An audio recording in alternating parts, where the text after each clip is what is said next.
ਅੰਮ੍ਰਿਤ ਵੇਲੇ ਗਰੀਬ ਨਵਾਜ ਪਾਤਸ਼ਾਹ ਨੇ ਜੋ ਪਾਵਨ ਪਵਿੱਤਰ ਸ੍ਰੀ ਮੁਖਵਾਕ ਦੀ ਦਾਤ ਬਖਸ਼ਿਸ਼ ਕੀਤੀ ਹੈ, ਆਓ ਕੁਝ ਸਮੇਂ ਲਈ ਆਪਣੀਆਂ ਸੁਰਤੀਆਂ ਬਿਰਤੀਆਂ ਗੁਰਦੇਵ ਦੇ ਪਵਿੱਤਰ ਚਰਨਾਂ ਨਾਲ ਜੋੜੀਏ।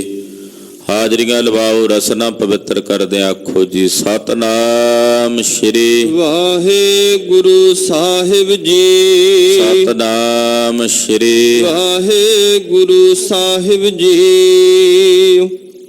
ਦੇਵ ਗੰਧਾਰੀ ਮਹੱਲਾ ਪੰਜਵਾ।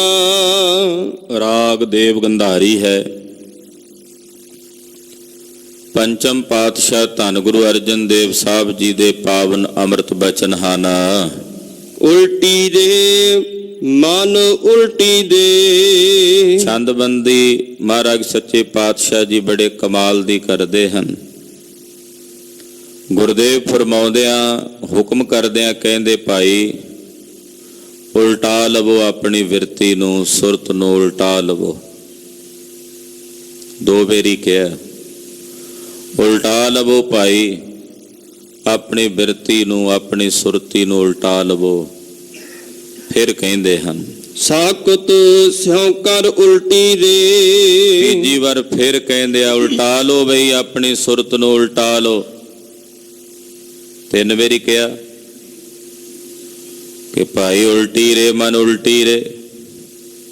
ਇੱਥੇ ਤੀਜੀ ਵਾਰ ਫਿਰ ਕਹਿ ਰਹੇ ਨੇ ਉਲਟੀ ਰੇ, ਕਿ ਆਪਣੀ ਸੁਰਤੀ ਨੂੰ ਉਲਟਾ ਲਵੋ। ਉਲਟਾ ਲੋ ਭਾਈ ਉਲਟਾ ਲੋ।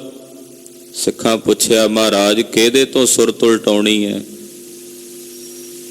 ਕਿਹਦੇ ਤੋਂ ਆਪਣਾ ਮਨ ਉਲਟਾਉਣਾ ਹੈ? ਤਾਂ ਗੁਰਦੇਵ ਦੇ ਸਪਸ਼ਟ ਬਚਨ ਨੇ, ਸਾਕਤ ਸਿਉ ਕਰ ਉਲਟੀ ਰੇ। ਸੱਜਣੋ, ਜਿਹੜੇ ਸਾਕਤ ਤੇ ਦੁਰਜਨ ਨੇ ਉਹਨਾਂ ਨਾਲੋਂ ਆਪਣੀ ਸੁਰਤ ਨੂੰ ਉਲਟਾ ਲਵੋ। ਸਾਕਤਾਂ ਤੋਂ ਉਲਟੀ ਕਰ ਲਓ। ਕੋਈ ਸਾਕਤ ਦਿਸ ਜਾਏ, ਪਤਾ ਹੈ ਇਹ ਸਾਕਤ ਹੈ, ਦੁਰਜਨ ਹੈ, ਮਨਮੁਖ ਹੈ, ਉਹਦੇ ਤੋਂ ਆਪਣਾ ਮੂੰਹ ਫੇਰ ਕੇ ਪਾਸੇ ਕਰ ਲਓ। ਕਿਉਂਕਿ ਸਾਕਤ ਦੇ ਨਾਲ ਮੂੰਹ ਜੋੜਾਂਗੇ, ਉਹਦੇ ਕੋਲ ਬਹਿ ਕੇ ਕੁਝ ਗੱਲਾਂ ਸੁਣਾਂਗੇ, ਉਹਦੀਆਂ ਕਈਆਂ ਹੋਈਆਂ ਗੱਲਾਂ ਦਾ ਮਾੜਾ ਪ੍ਰਭਾਵ ਹਿਰਦੇ ਤੇ ਪਵੇਗਾ, ਸੰਸਕਾਰ ਹਿਰਦੇ 'ਚ ਛਪਣਗੇ, ਹੌਲੇ ਹੌਲੇ ਕਰਕੇ ਉਹ ਤੰਗ ਕਰਨਗੇ। ਇਸ ਕਰਕੇ ਗੁਰਦੇਵ ਕਹਿੰਦੇ, ਜਿਹੜੇ ਸਾਕਤ ਨੇ, ਦੁਰਜਨ ਨੇ, ਉਹਨਾਂ ਸਾਕਤਾਂ ਤੇ ਦੁਰਜਨਾਂ ਤੋਂ ਆਪਣਾ ਮਨ ਉਲਟਾ ਲਵੋ, ਉਹਨਾਂ ਤੋਂ ਆਪਣੀ ਸੁਰਤ ਉਲਟਾ ਲਵੋ। ਸਾਕਤਾਂ ਤੇ ਦੁਰਜਨਾਂ ਦੀ ਸੰਗਤ ਨਹੀਂ ਕਰਨੀ। ਝੂਠਾ ਕੀ ਰੇ ਝੂਠ ਪ੍ਰੀਤ, ਛੁਟਕੀ ਰੇ ਮਨ ਛੁਟਕੀ ਦੇ।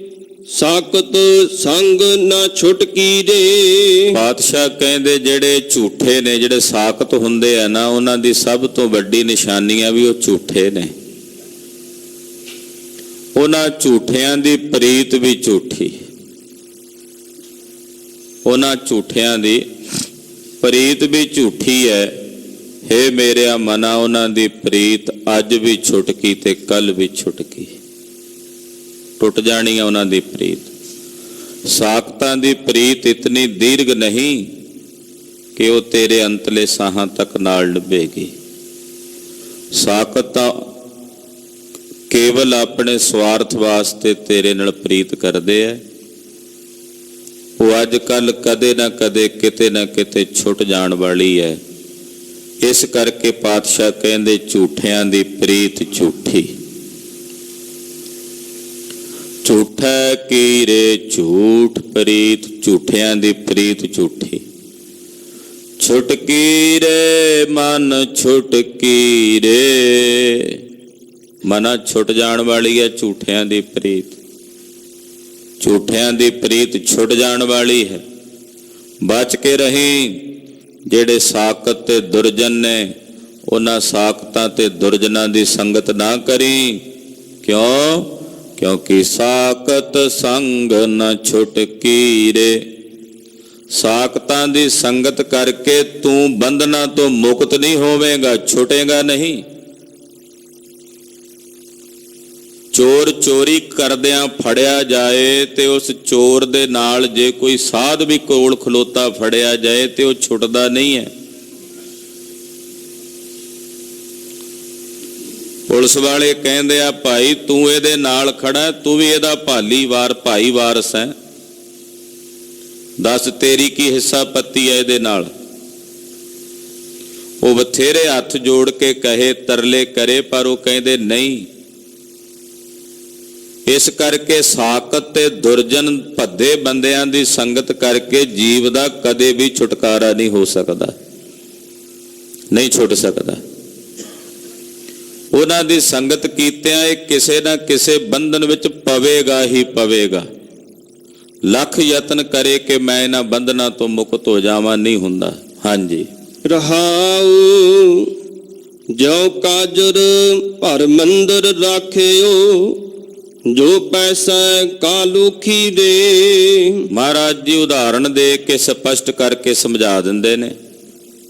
ਕਹਿੰਦੇ ਜਿਵੇਂ ਕੱਜਲ ਦੀ ਕੋਠੜੀ ਹੋਵੇ ਜਿਹਦੇ ਚ ਕਾਲਖ ਭਰੀ ਹੋਵੇ, ਕੋਠੜੀ ਕੱਜਲ ਨਾਲ ਭਰੀ ਹੋਵੇ, ਕੱਜਲ ਨਾਲ ਭਰੀ ਹੋਈ ਕੋਠੜੀ ਦੇ ਵਿੱਚ ਜਿਹੜਾ ਜਾਵੇਗਾ, ਪ੍ਰਵੇਸ਼ ਕਰੇਗਾ, ਉਹਨੂੰ ਕਾਲਖ ਲੱਗੇਗੀ ਹੀ ਲੱਗੇਗੀ। ਐਸਾ ਨਹੀਂ ਹੋ ਸਕਦਾ ਕਿ ਕੱਜਲ ਦੀ ਕੋਠੜੀ 'ਚ ਜਾਵੇ ਤੇ ਉਹਨੂੰ ਕਾਲਖ ਨਾ ਲੱਗੇ। ਮਹਾਰਾਜ ਜੀ ਕਹਿੰਦੇ ਉਹ ਤਾਂ ਕੋਈ ਵਿਰਲਾ ਇਸ ਜਗਤ ਰੂਪੀ ਕੱਜਲ ਦੀ ਕੋਠੜੀ 'ਚ ਪੈ ਕੇ ਜਿਹੜਾ ਸਾਬਤ ਬਾਹਰ ਨਿਕਲ ਆਵੇ, ਨਹੀਂ ਤਾਂ ਕੱਜਲ ਦੀ ਕੋਠੜੀ 'ਚ ਜਾ ਕੇ ਕੋਈ ਨਾ ਕੋਈ ਕਾਲਖ ਤੇ ਦਾਗ ਲੱਗਣਾ ਹੀ ਲੱਗਣਾ। ਸਾਕਤਾਂ ਤੇ ਦੁਰਜਨਾਂ ਦੀ ਸੰਗਤ ਕੀਤਿਆਂ ਕੋਈ ਨਾ ਕੋਈ ਮਾੜੀ ਭੈੜੀ ਬਾਦੀ, ਕੋਈ ਨਾ ਕੋਈ ਔਗਣ, ਕੋਈ ਨਾ ਕੋਈ ਖਾਮੀ ਉਹ ਮਨੁੱਖ ਦੇ ਹਿਰਦੇ ਵਿੱਚ ਆ ਕੇ ਹੀ ਰਹੇਗੀ। ਇਸ ਕਰਕੇ ਗੁਰਦੇਵ ਸਾਨੂੰ ਬਾਰ-ਬਾਰ ਸੁਚੇਤ ਕਰਦਿਆਂ ਕਹਿ ਰਹੇ ਨੇ ਕਿ ਸਾਕਤਾਂ ਤੋਂ ਮਨ ਉਲਟਾ ਲਵੋ, ਸਾਕਤਾਂ ਤੋਂ ਆਪਣੀ ਬਿਰਤੀ ਉਲਟਾ ਲਵੋ, ਸਾਕਤਾਂ ਦੀ ਸੰਗਤ ਨਹੀਂ ਕਰਨੀ, ਦੁਰਜਨਾਂ ਦੀ ਸੰਗਤ ਵਿੱਚ ਨਹੀਂ ਬਹਿਣਾ। ਇਹ ਬਾਰ-ਬਾਰ ਸੁਚੇਤ ਕਰ ਰਹੇ ਹੈ। ਪਾਤਸ਼ਾਹ ਕਹਿੰਦੇ ਨਾ ਸਾਕਤਾਂ ਦੀ ਸੰਗਤ ਵਿੱਚੋਂ ਸੱਜਣਾ ਤੂੰ ਛੁੱਟ ਨਹੀਂ ਸਕੇਗਾ, ਇਹਨਾਂ ਤੋਂ ਮੁਕਤ ਨਹੀਂ ਹੋ ਸਕੇਗਾ, ਕਿਉਂਕਿ ਕੱਜਲ ਦੀ ਕੋਠੜੀ 'ਚ ਪੈ ਕੇ ਕੱਜਲ ਲੱਗੇਗਾ ਹੀ ਲੱਗੇਗਾ, ਕਾਲਖ ਲੱਗੇਗੀ ਲੱਗੇਗੀ।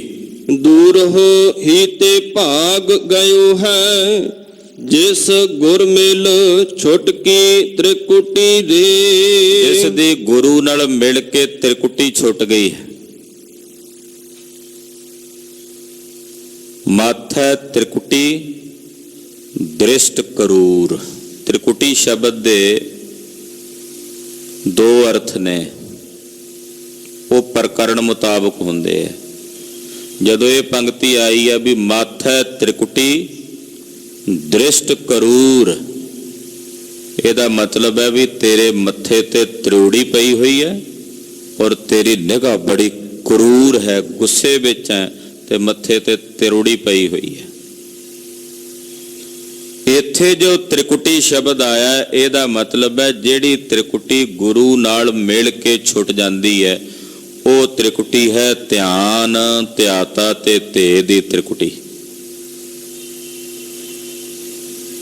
ਜਾਂ ਕਈ ਮਹਾਂਪੁਰਸ਼ ਕਹਿੰਦੇ ਆ ਰਜੋ ਗੁਣ, ਤਮੋ ਗੁਣ ਤੇ ਸਤੋ ਗੁਣ ਦੀ ਤ੍ਰਿਕੁਟੀ। ਇਹ ਵੀ ਤਿੰਨ ਹੀ ਨੇ ਨਾ, ਰਜੋ ਗੁਣ, ਤਮੋ ਗੁਣ, ਸਤੋ ਗੁਣ ਦੀ ਤ੍ਰਿਕੁਟੀ ਤੋਂ ਛੁਟਕਾਰਾ ਹੋ ਜਾਂਦਾ ਜਦੋਂ ਸਤਿਗੁਰਾਂ ਨਾਲ ਮਿਲੀਏ। ਪਰ ਧਿਆਨ, ਧਿਆਤਾ, ਧੇ, ਗਿਆਨ, ਗਿਆਤਾ, ਗੇ, ਪ੍ਰਮਾਣ, ਪ੍ਰਮਾਤਾ, ਪਰਮੇ, ਇਹ ਵੀ ਤ੍ਰਿਕੁਟੀ ਹੈ। ਇਹ ਤ੍ਰਿਕੁਟੀ ਵੀ ਗੁਰੂ ਨਾਲ ਮਿਲ ਕੇ ਛੁੱਟਦੀ ਹੈ। ਸਾਡੇ ਮਨ ਵਿੱਚ ਵਿਰਤੀ ਉੱਠੀ, ਜਦੋਂ ਸਾਡੇ ਮਨ ਚੋਂ ਵਿਰਤੀ ਉੱਠੀ ਉਹਨੂੰ ਕਹਿੰਦੇ ਨੇ ਕਰਤਾ। ਉਹ ਵਿਰਤੀ ਉੱਠ ਕੇ, ਮੰਨ ਲਓ ਕਿ ਮੈਂ ਇਹ ਸਾਹਮਣੇ ਬੈਠਾ, ਸਾਹਮਣੇ ਕੋਈ ਗੁਲਦਸਤਾ ਪਿਆ ਵੇਖ ਰਿਹਾ, ਉਹਨੂੰ ਵੇਖਣ ਲਈ ਜਿਹੜੀ ਮੇਰੇ ਅੰਦਰੋਂ ਬਿਰਤੀ ਉੱਠੀ ਹੈ ਉਹਨੂੰ ਕਹਾਂਗੇ ਕਰਤਾ। ਨੇਤਰਾਂ ਰਾਹੀਂ ਨਿਕਲ ਕੇ ਗੁਲਦਸਤੇ ਤੱਕ ਗਈ, ਉਹਨੂੰ ਕਹਾਂਗੇ ਕਿਰਿਆ। ਗੁਲਦਸਤੇ ਵਿੱਚ ਮਿਲ ਕੇ ਗੁਲਦਸਤਾਮਈ ਹੋ ਗਈ ਵੀ ਇਹ ਗੁਲਦਸਤਾ ਫੁੱਲ ਨੇ, ਉਹਨੂੰ ਕਹਾਂਗੇ ਕਰਮ।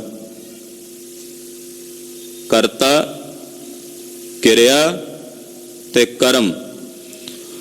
ਹੁਣ ਕਰਤਾ ਕਿਰਿਆ ਤੇ ਕਰਮ ਦੀ ਇਸ ਬਿਰਤੀ ਦੇ ਵਿੱਚ ਜੋ ਚੇਤਨ ਦਾ ਆਭਾਸ ਹੈ, ਕਿਉਂਕਿ ਬਿਰਤੀ ਆਪਣੇ ਆਪ ਨਹੀਂ ਉੱਠ ਕੇ ਜਾ ਸਕਦੀ, ਉਹਦੇ ਵਿੱਚ ਚੇਤਨਾ ਹੋਵੇਗੀ ਤਦੇ ਚੱਲੇਗੀ ਨਾ, ਜੜ ਬਿਰਤੀ ਤਾਂ ਨਹੀਂ ਚੱਲ ਸਕਦੀ। ਉਸ ਬਿਰਤੀ ਵਿੱਚ ਮਿਲੀ ਹੋਈ ਜਿਹੜੀ ਚੇਤਨਾ ਹੈ, ਉਸ ਚੇਤਨਾ ਦੇ ਸਹਿਤ ਉੱਠਣ ਵਾਲੀ ਜਿਹੜੀ ਬਿਰਤੀ ਨੂੰ ਕਹਾਂਗੇ ਪਰਮਾਤਾ। ਤੇ ਜਿਹੜੀ ਕਿਰਿਆ ਵਿੱਚ ਜਿਹੜੀ ਨੇਤਰਾਂ ਰਾਹੀਂ ਬਾਹਰ ਨਿਕਲ ਕੇ ਗਈ ਉਹਨੂੰ ਕਹਾਂਗੇ ਪਰਮਾਣ। ਫਿਰ ਜਿਹੜੀ ਗੁਲਦਸਤੇ ਵਿੱਚ ਜਾ ਕੇ ਮਿਲ ਗਈ ਕਰਤੇ ਦੇ ਵਿੱਚ ਜਿਹੜੀ ਚੇਤਨਾ ਸੀ ਕਰਮ ਦੇ ਵਿੱਚ, ਉਹਨੂੰ ਕਹਾਂਗੇ ਪਰਮੇ। ਏਦਾਂ ਪ੍ਰਮਾਣ, ਪ੍ਰਮਾਤਾ ਤੇ ਪ੍ਰਮੇਯ ਦੀ ਇਹ ਤ੍ਰਿਕੁਟੀ ਹੈ। ਇਸੇ ਤਰ੍ਹਾਂ ਧਿਆਨ, ਧਿਆਤਾ ਤੇ ਧੇ ਦੀ ਤ੍ਰਿਕੁਟੀ ਹੈ। ਹੁਣ ਉਹ ਚੇਤਨਾ ਜਿਹੜੀ ਹੈ ਅੰਦਰੋਂ ਉੱਠ ਕੇ, ਉਹ ਚੇਤਨਾ ਤੁਹਾਡੇ ਵਿੱਚ ਵੀ ਹੈ, ਉਹ ਮੇਰੇ ਅੰਦਰ ਵੀ ਹੈ। ਬਾਹਰਲਾ ਇਹ ਸਰੀਰ ਵੱਖਰਾ ਹੈ ਤੇ ਤੁਹਾਡਾ ਸਰੀਰ ਵੱਖਰਾ ਹੈ। ਹੁਣ ਚੇਤਨਾ ਚੇਤਨਾ ਨੂੰ ਗ੍ਰਹਿਣ ਕਰੇ, ਚੇਤਨ ਚੇਤਨ ਨੂੰ ਵੇਖੇ। ਇਹ ਤਾਂ ਸੰਭਵ ਹੈ ਜੇ ਤ੍ਰਿਕੁਟੀ ਖਤਮ ਹੋਵੇਗੀ। ਜੇ ਤ੍ਰਿਕੁਟੀ ਹੈ ਤੇ ਤੁਸੀਂ ਮੈਨੂੰ ਵੱਖਰੇ ਨਜ਼ਰ ਆਓਗੇ, ਮੈਂ ਵੱਖਰਾ ਪ੍ਰਤੀਤ ਹੋਵਾਂਗਾ। ਜੇ ਉਹ ਤ੍ਰਿਕੁਟੀ ਛੁੱਟ ਜਾਏ ਤੇ ਜੋ ਆਤਮਾ ਮੈਨੂੰ ਆਪਣੇ ਅੰਦਰ ਨਜ਼ਰ ਆਉਂਦੀ ਹੈ, ਉਹੀ ਆਤਮਾ ਸੰਸਾਰ ਦੇ ਸਮਸਤ ਜੀਵਾਂ ਵਿੱਚ ਵੀ ਨਜ਼ਰ ਆ ਰਹੀ ਹੈ। ਜਦੋਂ ਉਹ ਤ੍ਰਿਕੁਟੀ ਛੁੱਟ ਜਾਏ, ਉਦੋਂ ਫਿਰ ਮਹਾਰਾਜ ਜੀ ਨੇ ਕਿਹਾ, ਜਹ ਜਹ ਪੇਖੋਂ ਤਹ ਹਜੂਰ, ਦੂਰ ਕਤਹੁ ਨਾ ਜਾਈ, ਰਬ ਰਿਹਾ ਸਰਬਤਰ ਮੈਂ ਮਨ ਸਦਾ ਧਿਆਈ। ਮੈਂ ਜਿੱਥੇ ਜਿੱਥੇ ਵੇਖਦਾ ਪ੍ਰਮਾਤਮਾ ਦੀ ਜੋਤ ਉੱਥੇ ਵਿਆਪਕ ਹੈ। ਇਹ ਤਾਂ ਸੰਭਵ ਹੈ ਜੇ ਤ੍ਰਿਕੁਟੀ ਛੁੱਟ ਜਾਏ। ਤੇ ਜਿਸ ਦੀ ਸਤਿਗੁਰਾਂ ਨਾਲ ਮਿਲ ਕੇ ਤ੍ਰਿਕੁਟੀ ਛੁੱਟ ਗਈ, ਉਹ ਤਾਂ ਫਿਰ ਸਾਖਤਾਂ ਤੋਂ ਦੂਰੋਂ ਹੀ ਭੱਜ ਜਾਂਦਾ, ਕਿਨਾਰਾ ਕਰ ਲੈਂਦਾ। ਦੂਰ ਹੋ ਹੀ ਤੇ ਭਾਗ ਗਇਓ ਹੈ, ਉਹ ਤਾਂ ਫਿਰ ਦੂਰੋਂ ਹੀ ਭੱਜ ਗਿਆ, ਦੂਰੋਂ ਹੀ ਮਨਮੁਖਾਂ ਤੇ ਸਾਖਤਾਂ ਤੋਂ ਕਿਨਾਰਾ ਕਰ ਲੈਂਦਾ ਹੈ। ਕੌਣ ਭਲਾ? ਜਿਸ ਦੀ ਗੁਰੂ ਨਾਲ ਮਿਲ ਕੇ ਤ੍ਰਿਕੁਟੀ ਛੁੱਟ ਗਈ। ਮਹਗਾਉ ਧਾਨ ਕਿਰਪਾਲ ਕਿਰਪਾ ਨਿਧ, ਮੇਰਾ ਮੁਖ ਸਾਖਤ ਸੰਗ ਨਾ ਜੁਟਸੀ ਦੇ। ਮੈਂ ਆਪਣੇ ਕਿਰਪਾ ਨਿਧ ਕਿਰਪਾਲੂ ਸੁਆਮੀ ਦੇ ਚਰਣਾਂ ਵਿੱਚੋਂ ਦਾਨ ਮੰਗਦਾ ਹਾਂ। ਕੀ ਦਾਨ ਮੰਗਦਾ ਹਾਂ?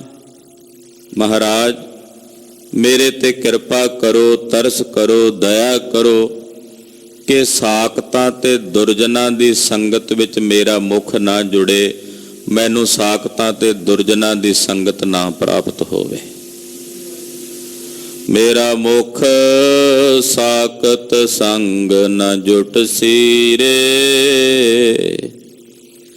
ਮਹਾਰਾਜ ਜੀ, ਸਾਖਤਾਂ ਦੀ ਸੰਗਤ ਵਿੱਚ ਮੈਨੂੰ ਬਹਿਣਾ ਨਸੀਬ ਨਾ ਹੋਵੇ,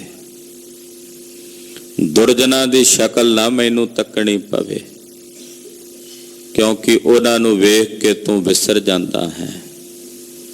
ਜਿਨ੍ਹਾਂ ਨੂੰ ਵੇਖ ਕੇ ਤੂੰ ਭੁੱਲ ਜਾਏ, ਜਿਨ੍ਹਾਂ ਨੂੰ ਵੇਖ ਕੇ ਤੂੰ ਵਿਸਰ ਜਾਏ, ਸਾਹਿਬ ਉਹਨਾਂ ਦੇ ਮੈਨੂੰ ਦਰਸ਼ਨ ਹੀ ਨਾ ਕਰਾਈ।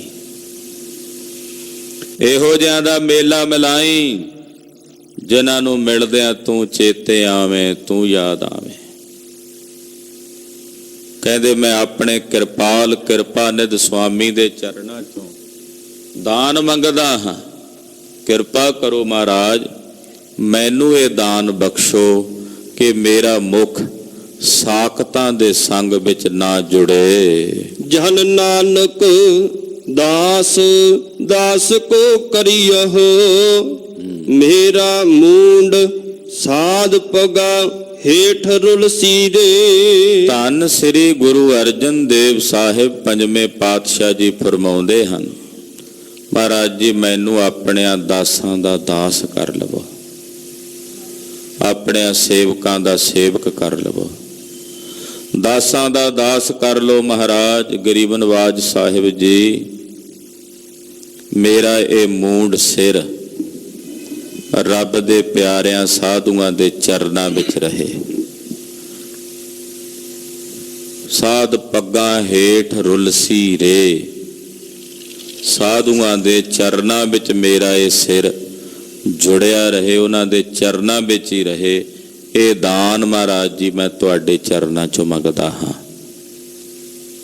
ਸਾਧ ਦਾ ਸੰਗ ਤੇ ਭਜਨ ਦਾ ਰੰਗ, ਇਹ ਦਾਨ ਤੁਹਾਡੇ ਕੋਲੋਂ ਮੰਗਦਾ ਹਾਂ।